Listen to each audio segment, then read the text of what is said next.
What's good, people? Good morning to everyone, or good evening, afternoon, wherever you are around the world. Big up to everyone that's here nice and early.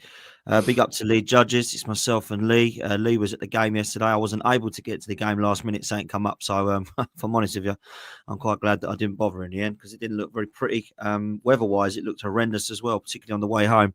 From what I heard, it was a bit of a nightmare getting back as well. So I'm glad that everyone got home safely, and I hope you all did.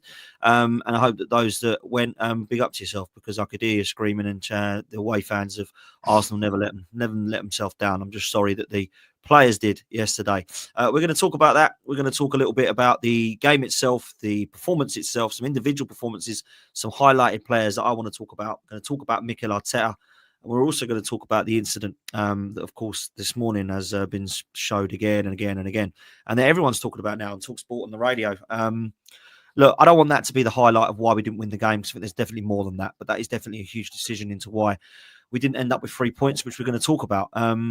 But I don't want to use that as an excuse, personally. So before we go into the actual individual performances, the incident itself, the team news, I just want to get a bit of a rundown, because I always like it when me and Lee don't, one of us goes to a game and another one don't, because you can actually see things a hell of a lot differently when you're there and when you're not there.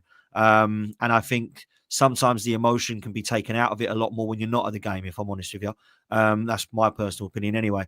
Now, we were both supposed to be there, and because I wasn't there, we can now chat about it, mate, because you actually got to see it firsthand and I didn't.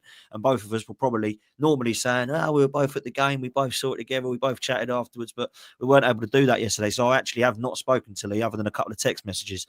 So it's quite nice to do a show this morning, which is why we've managed to go live a little bit earlier than we normally do. So big up to everyone. Make sure you hit the like button. Make sure you hit subscribe. I'm going to be honest, I actually feel fairly calm, because I've done my ranting and raving over the years, and I'm kind of getting bored and tired of it, to be honest with you. So let's leave it to the master of rants, Mr. Lee Judges. What do you make of what you saw yesterday, my bro? Listen, I've said it all before. It's been happening. It was coming. I knew the performances have not been there, Dan. You know what I mean? I knew that this sort of performance was going to be there. Forget about the penalty and whatever you want about that. You know, people are going to argue with you, say it is a penalty or it's not a penalty on that. The fact of the matter is that we wasn't good enough on the day. So I'm not going to make excuses on that. We wasn't good enough on the day. But we're 1-0 up, and sometimes in a game you just get through 1-0 and think, well, we've had a game 3 days before, we've got injuries, illness and all that, just get over it. Like, you know, I said, I'm not going to go too much into performance and everything like that. I think there's been lots of things going against us, but yesterday was, I've seen too many of those games in the last few months and all that. Like, we're nowhere near at the level we was last season, nowhere near at the level that we was at last season. Now, you can say it's a penalty or not, Dan. I don't care. People can turn around and say it's a penalty, right? I've never, ever seen a penalty given for a clash of heads before. I've never seen a foul given for a clash of heads. Now, when someone tells you, oh, we got to the ball first, every single time there's a clash of the heads, someone gets to the ball first, but it's never given as a foul, right? Now, people can go, right, oh, yeah, it's a definite penalty, right? I'm going to go along with that case that it's a penalty then, right? If that is the rules, that's a penalty. I watched Spurs versus Newcastle yesterday. Anthony Gordon's penalty is 100 times worse than what I see yesterday, but it's not given. Why? Why is that not given then? Why, when people turn around and go, it's a penalty, I want you to turn around and go, yes, you think that's a penalty, right? And you're in the chat now saying it's a penalty, Arsenal fans saying it's a penalty, fair enough. I want you to come and explain to me why that is a penalty and the one at Newcastle and Gordon is not a penalty. Now, before anybody starts going on about, oh, it's all about Spurs and all that, Spurs game yesterday, I turned it off. It's a disgrace that that goal is given for a handball, Dan. Right? Let's fact it like, you know what I mean? I've seen Arsenal games when VAR are checking and checking and checking and checking for a handball. You know what I mean? Kai Havertz's last season's goal was given for a handball, right? A handball against Aston Villa. Checked and checked and checked. Now I hear the rules. If it's accidental and it's what's going on in this world, you know. I see a game against Brentford last week when we shoot from 20 yards. It hits Martinelli in the chest, and VAR are checking for a handball. What are they checking for a handball when we now see that handball yesterday? What are you checking it for? VAR is corrupt, it's crap, it's finished, it's ruining football, right? I see a penalty. Don't get me wrong. Chelsea last week. We all want Chelsea to lose. You telling me that's a penalty against Ipswich? Are you telling me that's a penalty? Right? And anybody that wants to say, oh, yeah, there was minimal contact, right? There's minimal contact in every sport, Dan, in every game of football. Right, you know, there'll be a clash of heads today somewhere. I guarantee the referee just blow the whistle and stop and just make sure the player's all right. Did Anthony Taylor go over and see if the player was all right, or did he give a penalty? Give the penalty. I've seen it 100 times. Yes, there's contact. Yes, after a scrutiny of 600 times, Saliba gets a little touch to the ball. It still doesn't matter if he gets a touch of the ball or not. It's not a penalty because I've never seen a penalty given for a clash of heads. When have you ever seen a clash of heads given as a penalty? Never. I've never seen it, Dan. All the times I've been watching football, I've never seen a penalty or a free kick given for a clash of heads. I've seen it when an elbow goes up and things like that. I see a week ago, Pedro try and elbow a player. That's all right. No problem.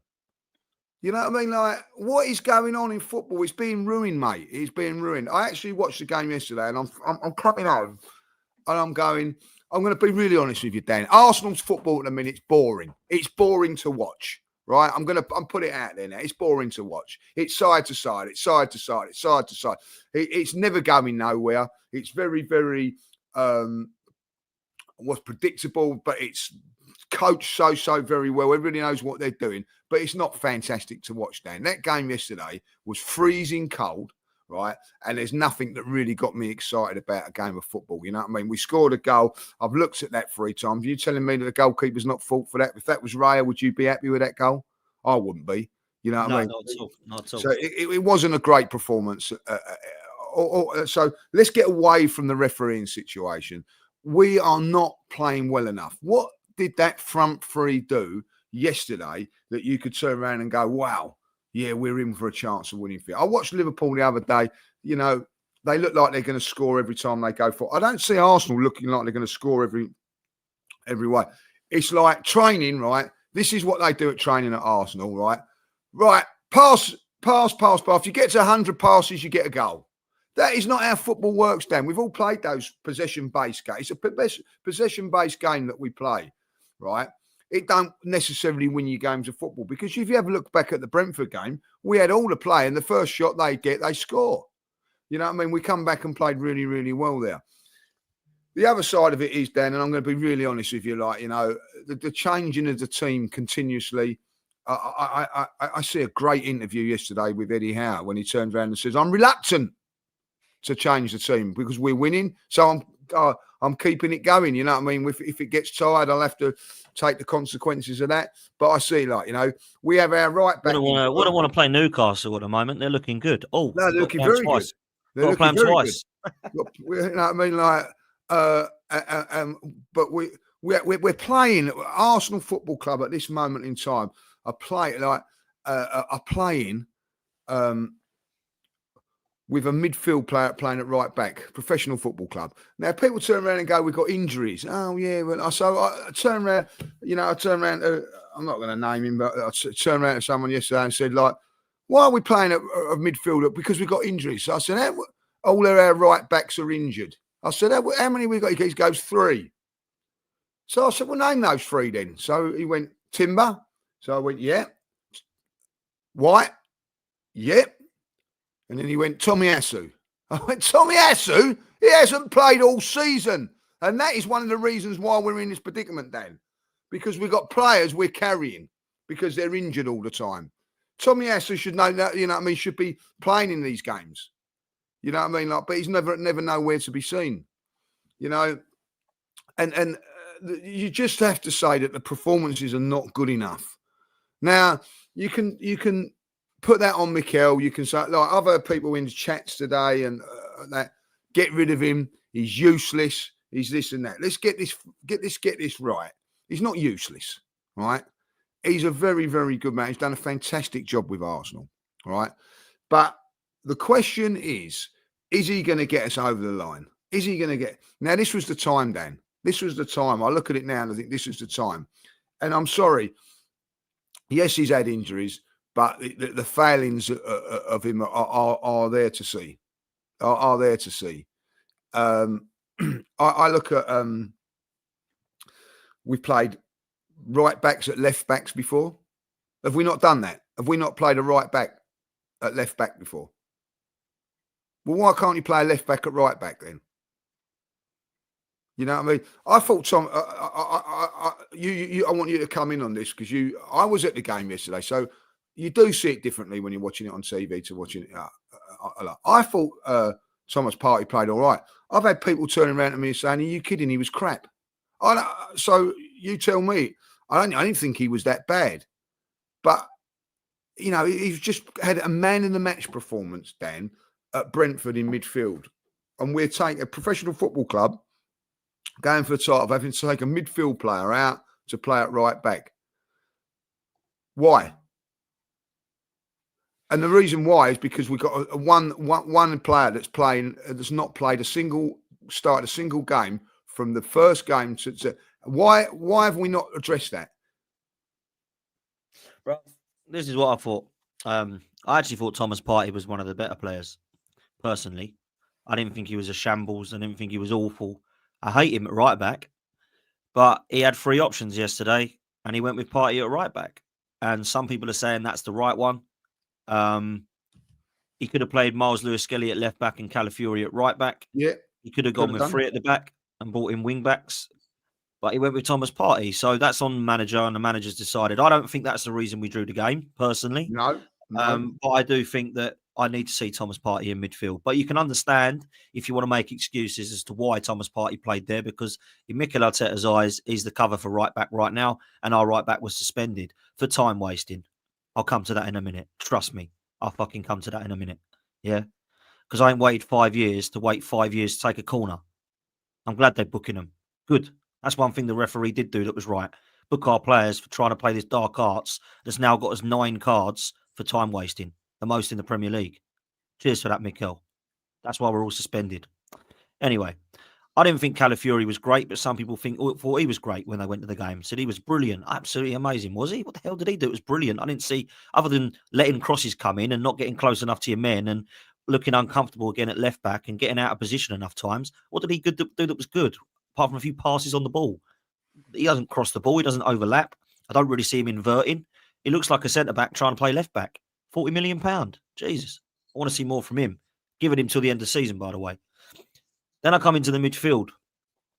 I think we've got one of the worst midfielders in the league.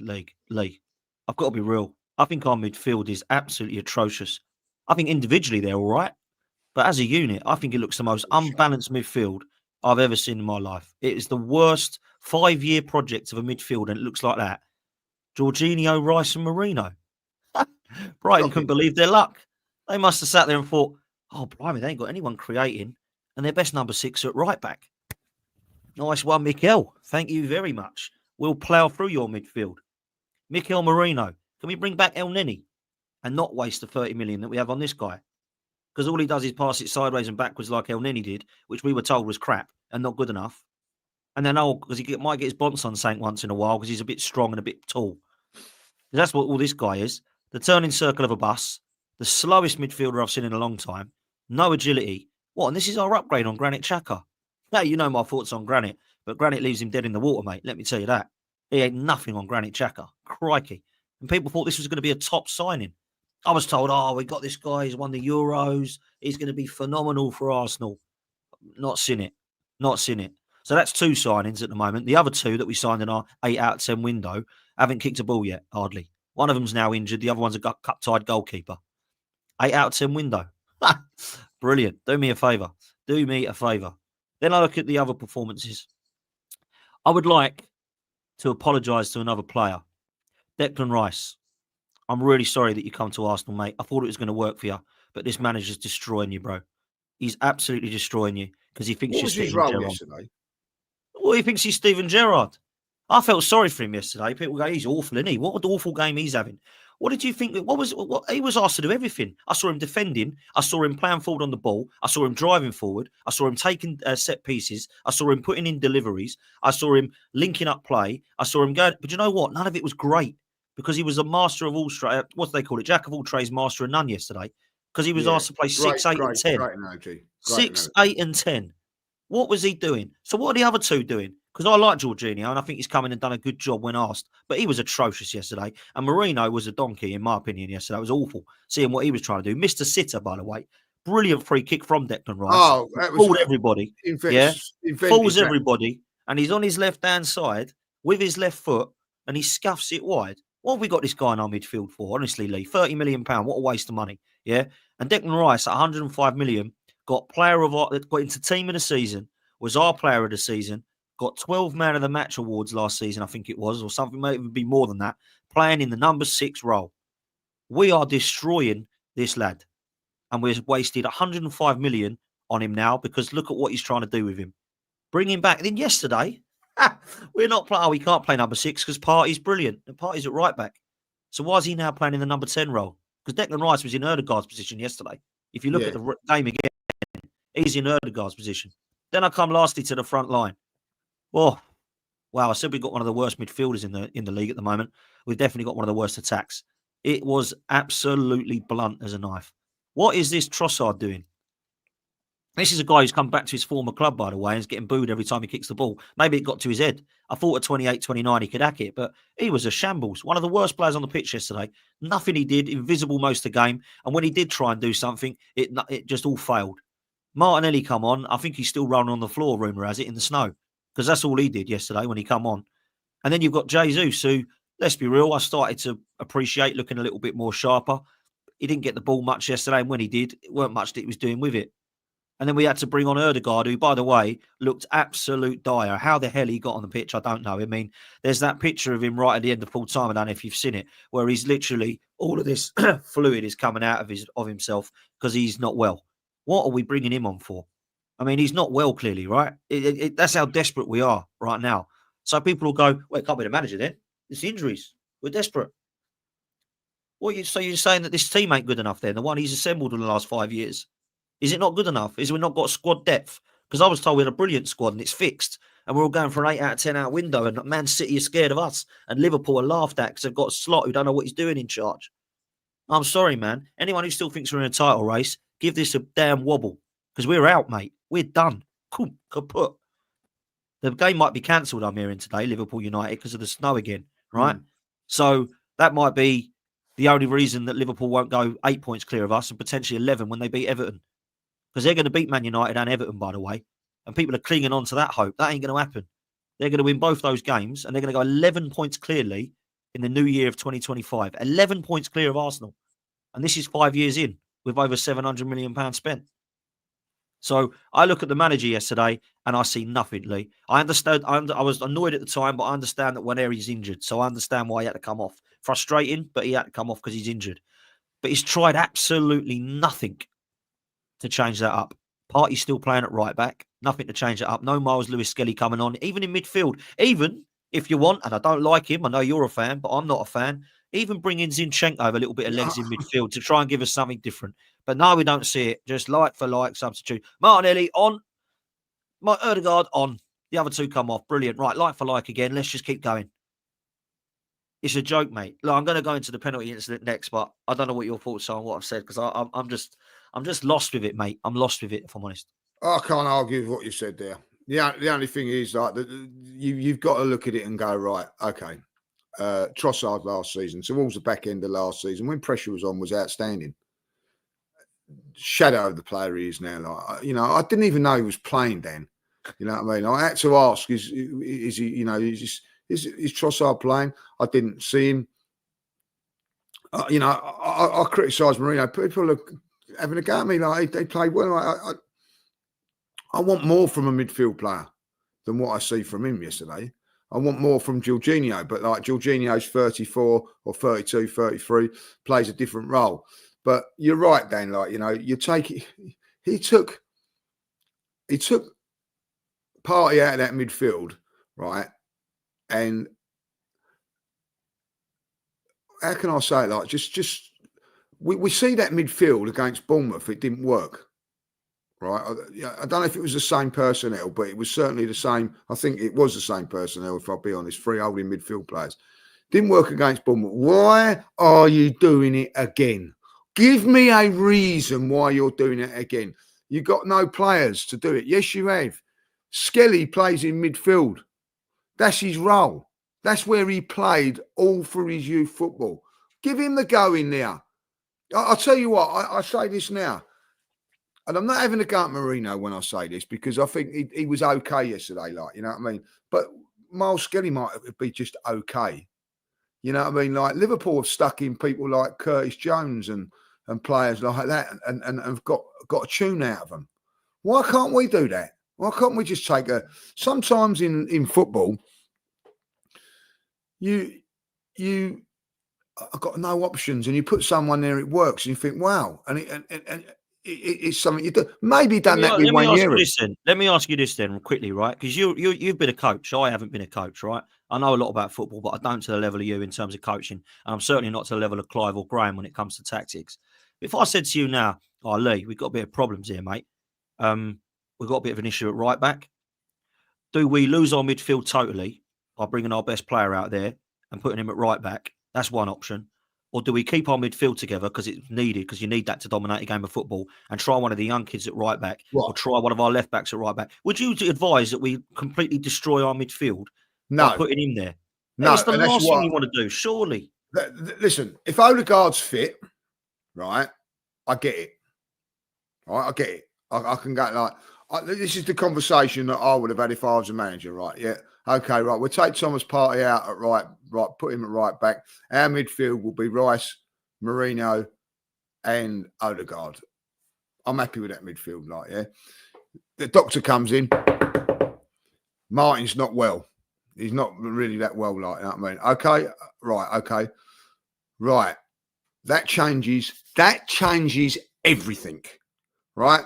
Scrap that up, right? Martin Finney's there right now. Hold on a minute. We've got no Odegaard. We better bring Thomas Partey in now. So we play Thomas Partey. It ain't ideal. Rice. And maybe... I would have put Waneri in the Odegaard role and then Martinelli and Trossard either side of Jesus. That's what I would have done. I'd have said, maybe we'll have to play Waneri in the Odegaard role, or try Zinchenko in there, or someone attacking. Just someone gives you something a little bit different, like, you know. And if someone would have said to me, well, let's play Rice, Marino, and Jorginho, I'd say we played three holding midfield players at Bournemouth. It didn't really work, guys, did it? But they went with it. They went with it. Now, I looked at that game yesterday, Dan. I'll be really honest. I said before I see that team, I said, we're going to nick this one. It's going to be an awful game. We'll nick it 1-0. Someone said in the chat, I think someone's just saying it there, like, you know what I mean? Smith Rowe could have come in yesterday. I'd rather have kept Smith Rowe than bought Marino. Oh, 100%. That's not even an argument.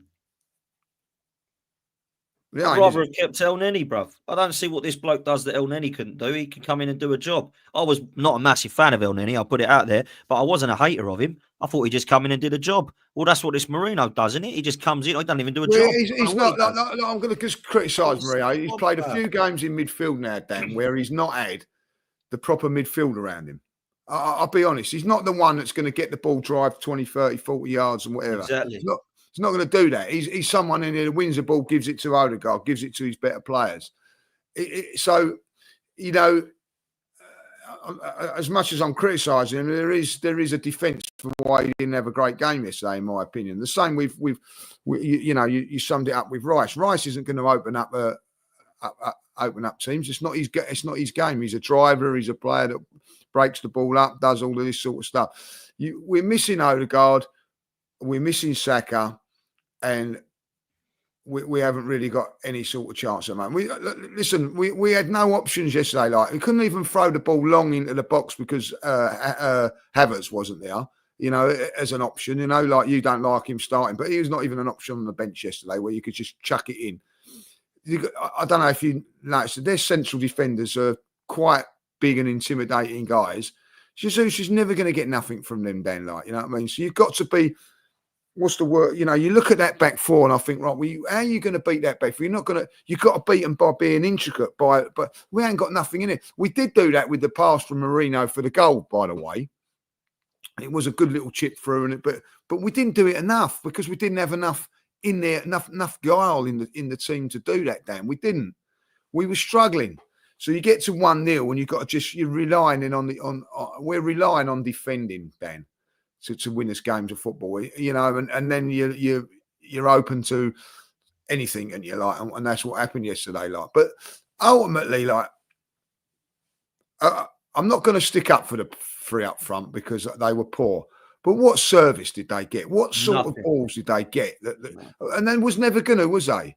What was the service? You know what I mean? Where was the intricate 1-2s that they were playing around? And they weren't there because you haven't got... Odegaard's been off it for the last 3 or 4 games anyway. You know, like last 2, he's been really ill. And what does that tell you if you're a young kid that can play midfield? Shinchenko can play there. And you're bringing on a player that is... Well, he's not fit to even be there. He shouldn't have even been there, Dan, when I see the pictures of him. Shouldn't even be there, let alone come on. And we're bringing him on. Desperation, yeah. The fact of the matter is that the title was gone the minute Saka went off against Palace. I never enjoyed that game when we won it easy and all that. I knew then that the title was gone because you can talk about squads, you can talk about bringing... You're not going to replace that ability. You know, in a game like that yesterday, Saka could just do something out of the blue and you win that 2-0. Like, we haven't got... that's the thing now, Dan. We haven't got an X-factor player in the team. Haven't. You know, when backs against the wall. When it went 1-1, that was it. We was never going to score again. Did you think we was going to score again? I didn't. No. You know, no, mate, we had the whole game. The whole game, we had the goal from Ethan Maneri, which is poor goalkeeping. We had Jesus' offside shot, which was offside, so wouldn't have counted. We had Marino's scuff that should have been in from a clever free kick from Rice. And then we had a clash of headers, didn't we, that really should have done better. They both clashed. I think it was Marino and Jesus, was it, or Gabriel? They both jumped up for the header. That's all we had. None of them were clear-cut chances. Brighton had better chances, mate, in the first half. Put both of them wide. One of them hit the bloody throw-in. The other one went wide, and I can't believe he missed it. They had much better chances than us. Look, I know we don't have long, so let's do some super chats and then we'll come to this penalties thing because I've got a couple of things on that. Chris says, big up to you, bro, from Red Smoke. Says, Dan Lee, good morning.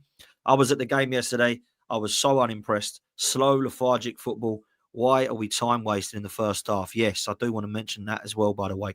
Suj says, big up Lee and Dan. Hit the likes and subscribe. Big up to Suj, who's been a member, who's also put a super chat in and says, Lee, Dan, just a shout out to Adrian. If he needs to talk with anyone dealing with the same, I'm happy for him to reach out to me. Love for the love. Love, bro. I know you're going through very similar. So big up to you, Suj. And I hope that your recovery is just as speedy as Adrian's. And thank you so much for that, man. He'll really appreciate that because I know he'll be watching and listening.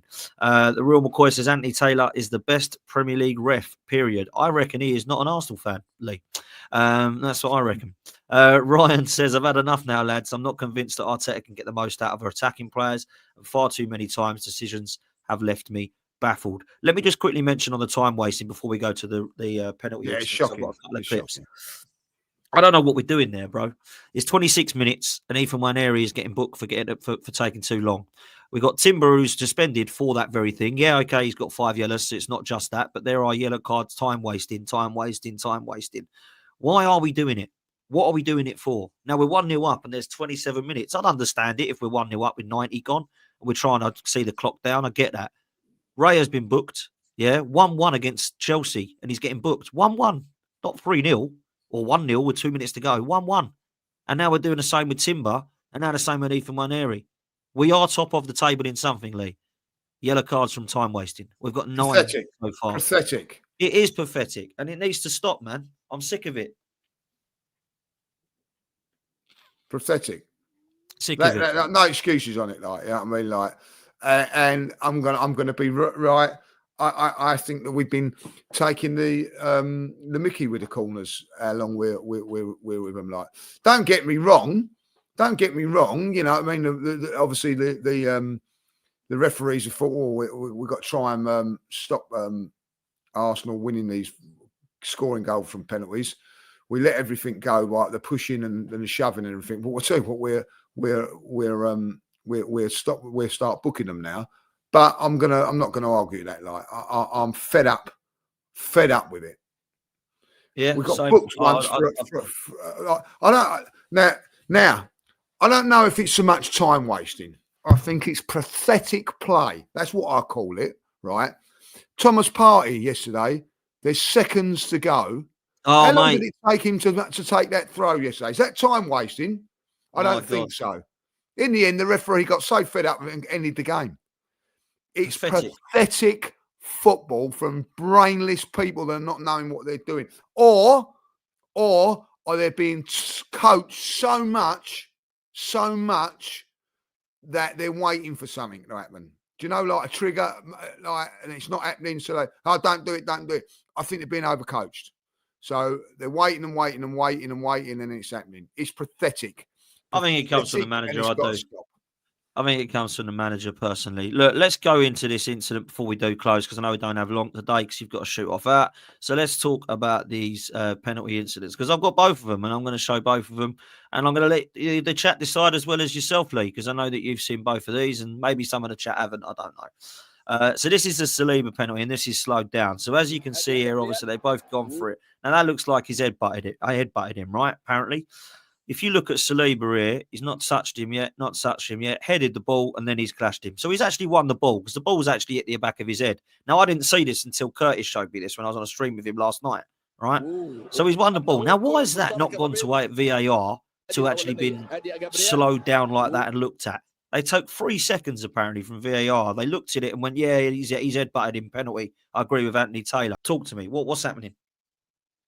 Well, if you want my honest opinion, I don't think. I think that they're accidental clashes, and I see why that they haven't give that first one. But what I'm saying is, if you're giving that one on Saliba, then that one's a penalty, stonewall penalty.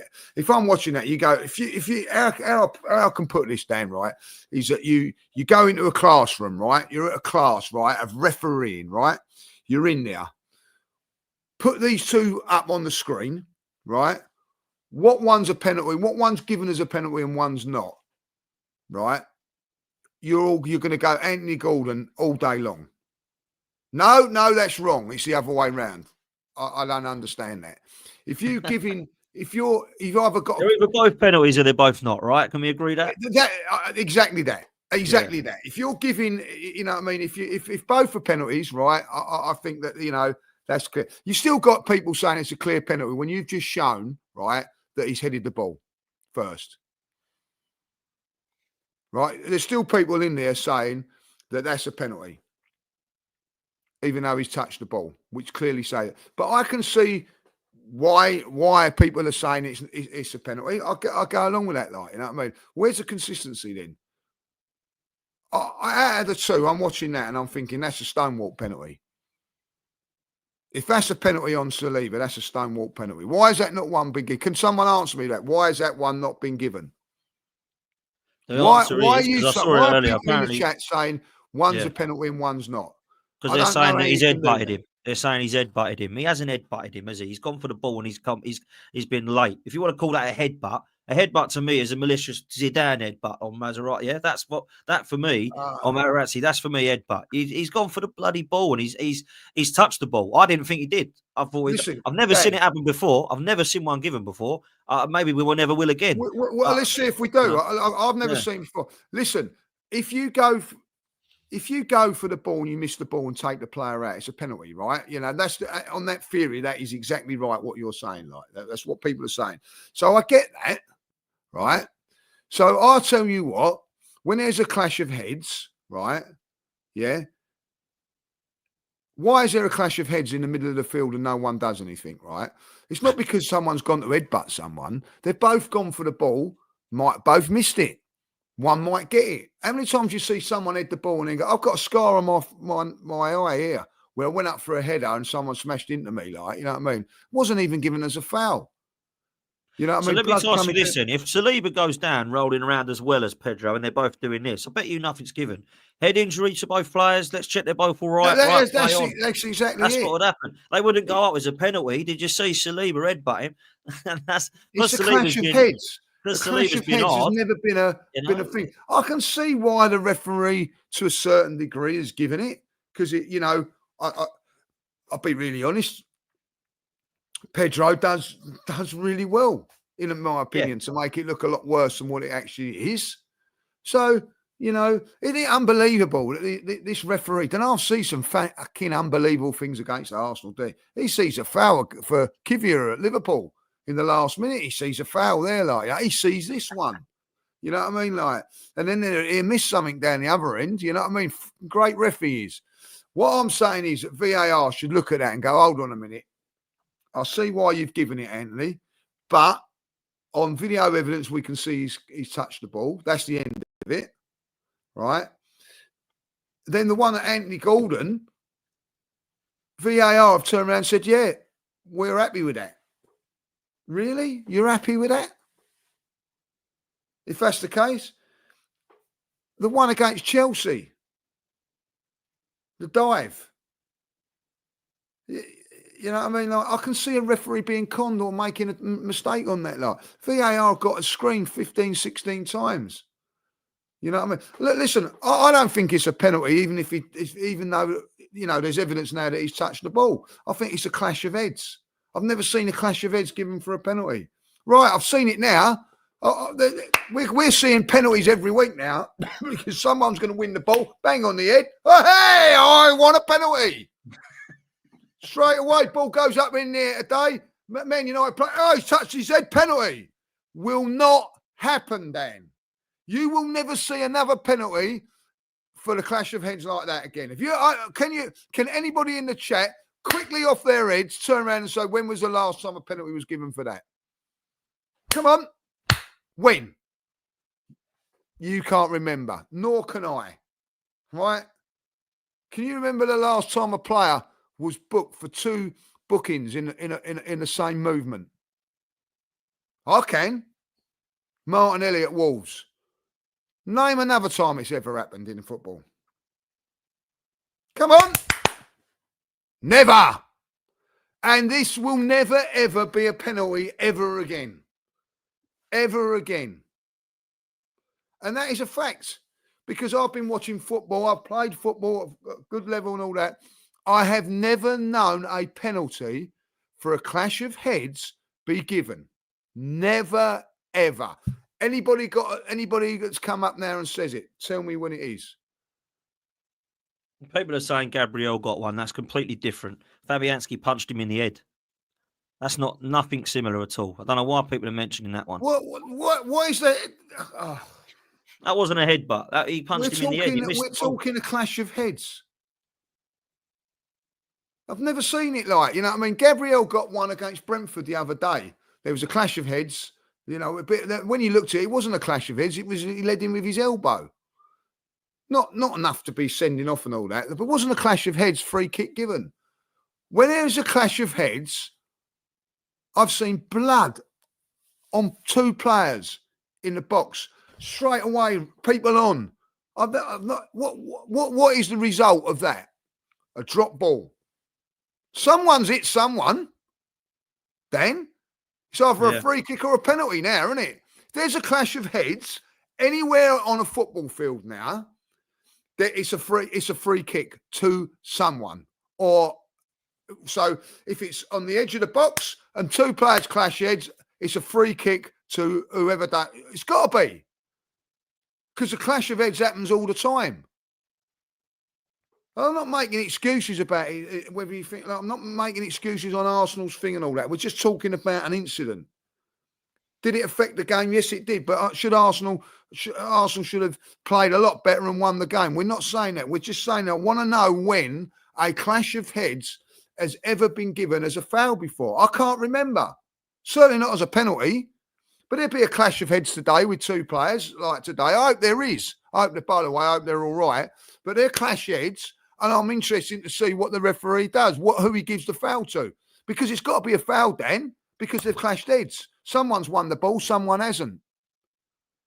When you have a clash of heads, someone wins the ball. Yes or no? Yeah, absolutely. I won the ball when I won the ball, like when I've done my iron. I've won the Or ball. they both miss it. They even or they both miss it. Or they both miss it. Right? There's still a clash of heads. So you go down, you go down. The referee turns around and goes around and turns around and says, "You both all right? Get the physios on and all that, like, you know." And you still got people in the chat now saying it's a penalty, right? Anybody that comes on the chat now and says it's a penalty, tell me then why it's a penalty and the one against Gordon's not. It's all right saying it's a penalty. You turn around and say it, like, you know what I mean? Like, at the end of the day, you know, it's not, in my opinion, it's not a penalty. But listen, it's football's about opinions, Dan. You know what I mean? In my opinion, don't mean nothing. It's the referee's opinion that means it, and VAR. Yeah, no, I agree. Look, let's listen, we're not blaming. Look, listen, you get idiots in the chat, and you are an idiot when we just turn around and for 15 minutes and said we're not blaming the result or that game on that decision. We're not.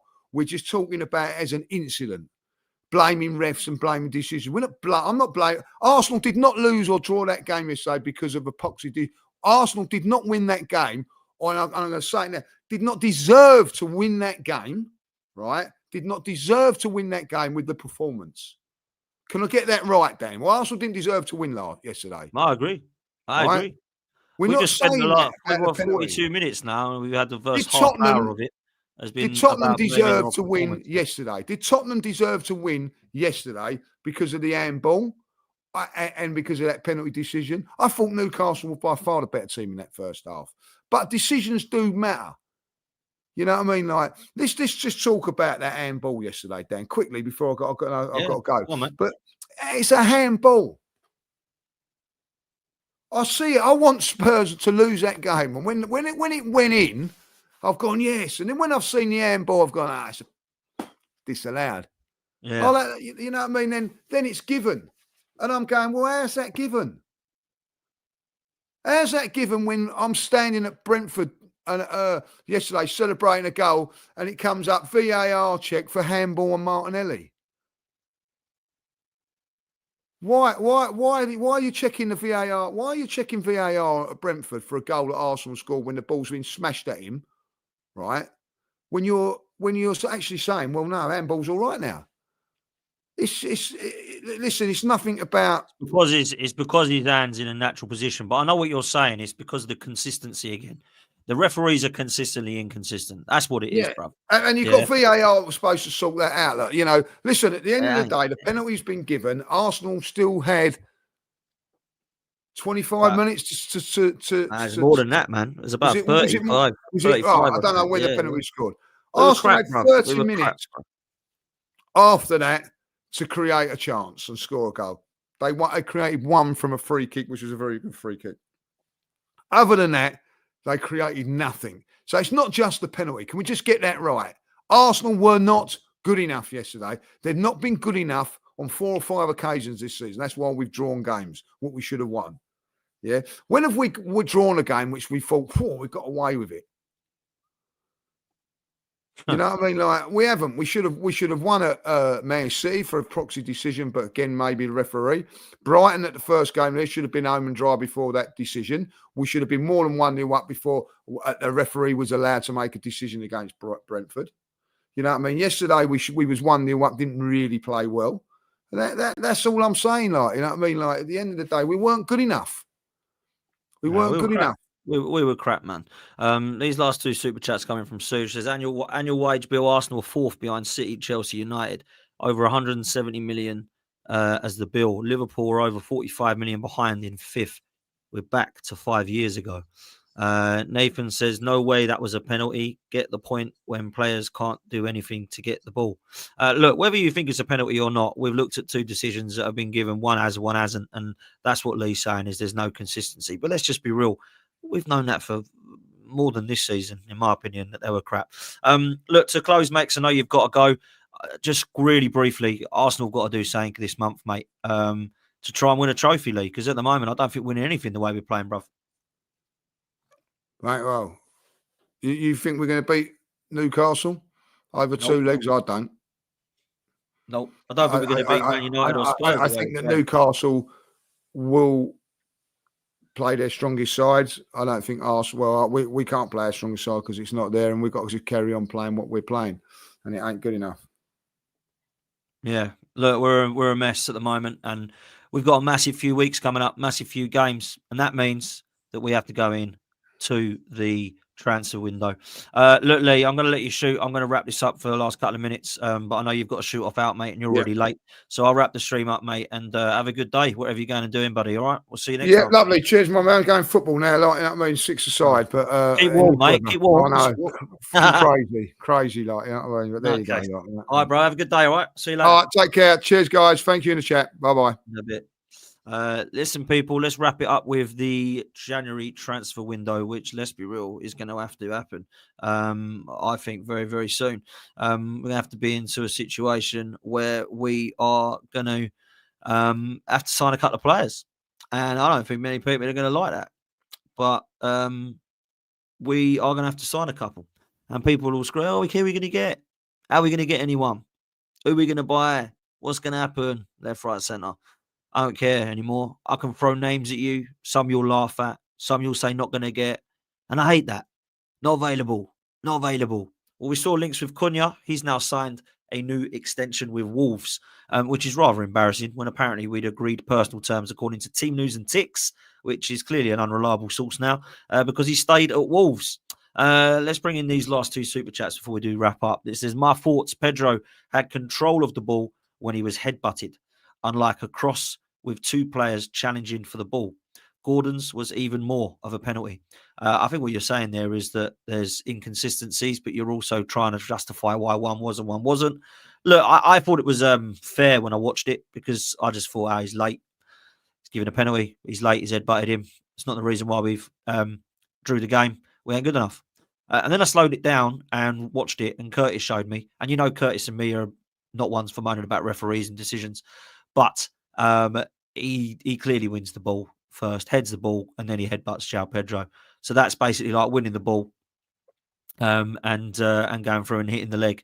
It's never a foul, that then, is it? Do you know what I mean? Unless you really follow through and you like leg breaking them. So that's the way I see it. So I can see why people think it is and why people think it isn't, but I can't be asked with it, to be fair. Deluded judges, says Roy McCoy. It must be the first time for anything. Stop the crying like Ty. Look, all he is saying is, let's see if it happens again. Let's see if it happens again. That's all I will say. Look, we need to do something in January. Big time. Big time. And we need to go and get a couple of players in. No, I don't think we will. I've said this before. I think we'll get one player and one player only. I don't know who it'll be. I'd like it to be a Victor Gyökeres or a Victor Osimhen or a Marmoush. I wouldn't mind if it was a Brian Mbeumo or a Mohamed Kudus or maybe even a Semenyo or João Pedro even. Cunha was one that was mentioned. But actually, I just want an attacker to come in now that can give us an option of a bit of a moments player. It can't be someone who's going to come in and try and fight for his place with Sterling or try and get ahead of Trossard. This needs to be someone who waltzes straight into this team. That's what it needs to be. And I don't know that we're going to get that. The latest rumor is we're linked with Igor Jesus, another Jesus from Brazil. Anybody heard of him? He's got 5 goals in the last 20 games. He's 23 years old. Brazil like him. But the last time we went to Brazil, we got Marquinhos. So look, I don't get it personally. I don't feel that is someone we need. Crikey. I think we need someone that everyone goes, oh, okay, that's a good signing. Now Arsenal could actually get across the line here with one of the trophies. Now the league's done. It's finished. Liverpool won that league, right? So now what we do is we look at what we can win this season. We're in a Carabao Cup semi-final. We're in the FA Cup against United, which is a poor Man United side. And then we see who we get in the next draw. And then we're in the Champions League new format, sitting in the top 3 in that, hopefully going through that very convincingly after beating Zagreb and Girona. And then we look at how we can get there. Because we should be targeting winning everything. It shouldn't be, how far do you want to go in the Champions League? Hopefully we get to the quarterfinals. No, hopefully we bloody win it. Hopefully we win it. I look around Europe and Arsenal ain't playing too well. But you know what? There's only really Liverpool and Inter Milan and a couple of others that I'm looking at thinking, I don't really fancy them at the moment. Now, you can talk about heritage. That's completely different. I don't really want Real Madrid or Barcelona or Bayern Munich because of the heritage of the competition. But if you look at the way they're playing right now, you don't go, wow, ain't no way we're beating that team. No, blitzers 4 or 5. There's only Liverpool that I think are playing the best in the whole of Europe, right? So let's be real. There's an opportunity for us to actually go quite far in this competition. And yes, we might win it. Why? Not because Arsenal are crap in Europe, not because the heritage suggests otherwise, not because Arsenal aren't playing well at the moment. You know the one reason why? Because Arsenal might win the Champions League, because guess what? The best team in Europe don't always win it. Yeah? Now, I don't think we will win the Champions League. I don't think we're playing well enough.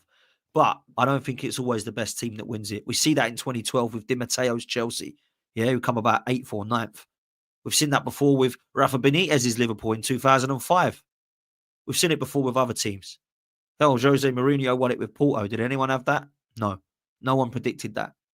So I have seen Monaco and Porto get to a Champions League final. I've seen Liverpool and Spurs get to a Champions League final. I have seen Arsenal and Barcelona get to a Champions League final. When we last got to the final, people, were we the best team in Europe? No. We come 4th on the last kick of the ball on Lasagna Gate that year. So that's what I'm trying to say. Right? Game is on for today, apparently. So Liverpool United are going to be fine. I think it's going to be at least 4, maybe 5-0 Liverpool. I think Manchester United are a disgrace. So I expect them to be 8 points clear of us and then go 11 points clear when they beat Everton at Goodison Park in February, whenever that's been rearranged for. So I personally feel like it's title done and dusted for Arsenal. So enough on the performances yesterday. Enough about moaning about the referee. I'm looking at Mikel Arteta. I'm looking at the Cronkies. And I'm looking at the board to go and support us now with a couple of players that's needed. The injury to Saka, it looks like Ethan Nwaneri could be out now as well. We've obviously got Ødegaard and Kai Havertz who are sick. We've got problems at right and left back. We've got issues with backup cover at centre back. There's massive amounts of problems at Arsenal in terms of squad depth. That's been clear to see. That's why Cabby has been on the bench. That's why Maldini's been on the bench. That's why Butler Adeji has been on the bench. That's why Miles Lewis-Skelly and Ethan Nwaneri have been used this season. There's problems with the squad. Yeah? Do you know what's actually quite ironic? I know Reece Nelson's got a knock at the moment, where he's actually out for a few weeks. But Reece Nelson and Smith Rowe would have actually provided us better cover and better play than what we've got currently in Sterling and Marino. I'd rather have Smith Rowe and Nelson than Marino and Sterling. That's not upgrades on them players at all. So we need to go in and bring someone in. And I don't want it to be Evan Ferguson on loan.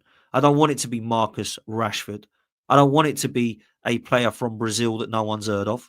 I don't want it to be a player from one of the other foreign leagues that people believe could be ready in a few years. Hell, let me say it. I don't even want it to be Benjamin Sesko because he's raw at 20, 21 years old. I want it to be a player that looks like he could be next level for Arsenal to get us across that line. Whether it is Isak, whether it is Victor Gyökeres, whether it is Marmoush, whether it is Osimhen, I need it to be someone who's coming in that we go, yeah, he's a starter.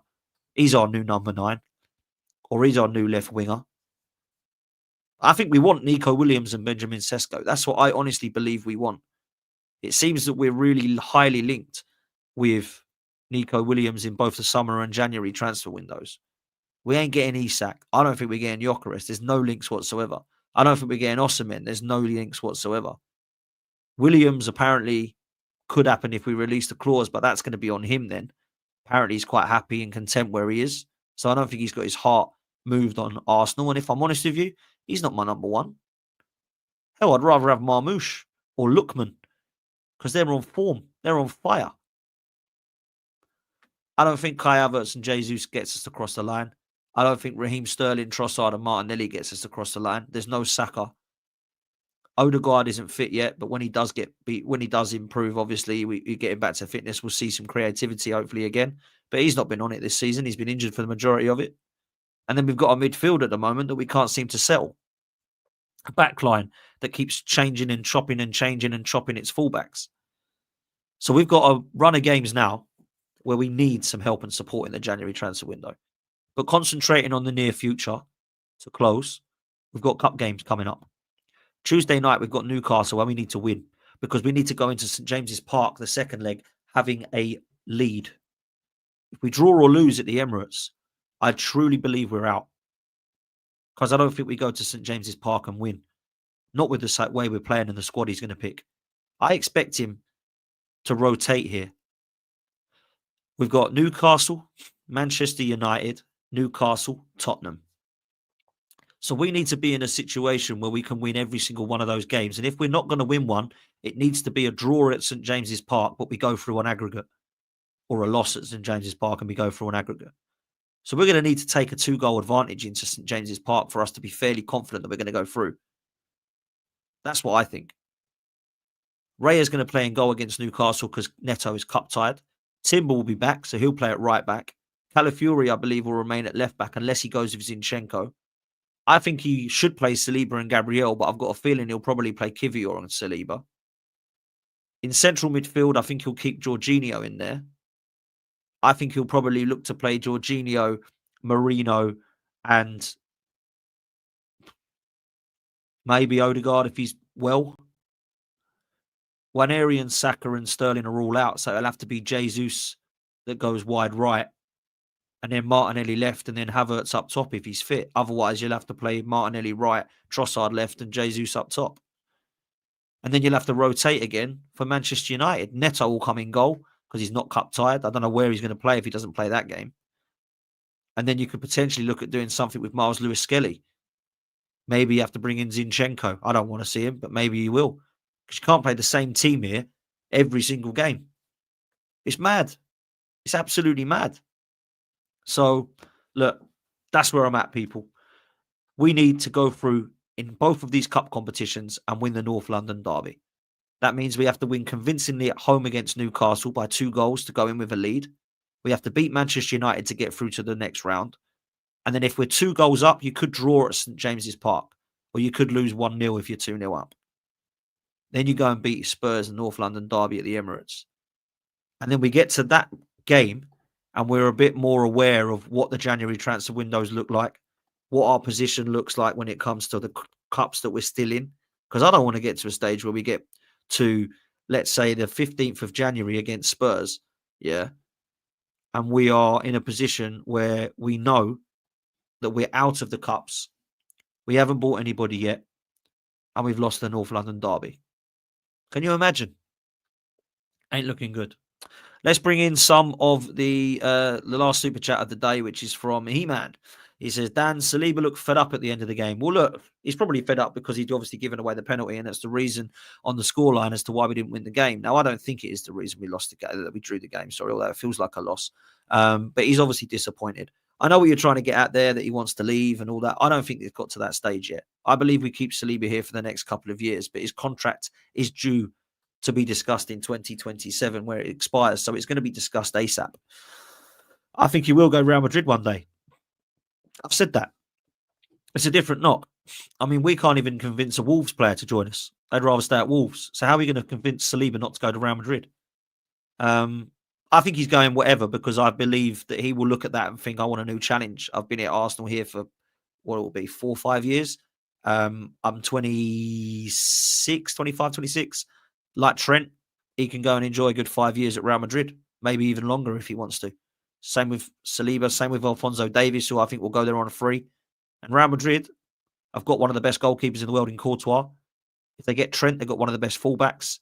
If they get Alphonso Davies, they've got one of the best fullbacks on the other side. If they get Saliba, they've got one of the best centre-backs in the world. They've already got an unbelievable midfield and trio up front. So Real Madrid could be building the next Galacticos. And I've said that for a while. So let's see what happens. Danny Bingham has said, Saliba is set to accept move to Real Madrid this summer as the defender is tired of Arteta's failed tactics. Look, Arteta's under pressure, people. He's under serious pressure. And we need to be realistic about that. So that's the way I see it. Big up to everybody that's here. Please make sure you do me a favour and hit a like on this. There's over 1,000 of you that's been here for the majority of this morning's show. So please make sure that you do hit the like button. We've not even hit 200 likes. That's unbelievable. Wow, come on, people. You're killing me and Lee here. If you like the content, hit the like button. I know there's some of you that aren't interested because you're here to laugh at Arsenal having a meltdown, but please do me a favour and hit the like button. We've not even hit 200 likes, and there's over 1,000 people in here still now. So hit the like button and subscribe to the channel. Let's get up to 40k. If you could do the same for myself, football's 12th man, we are literally 290 away from 30k.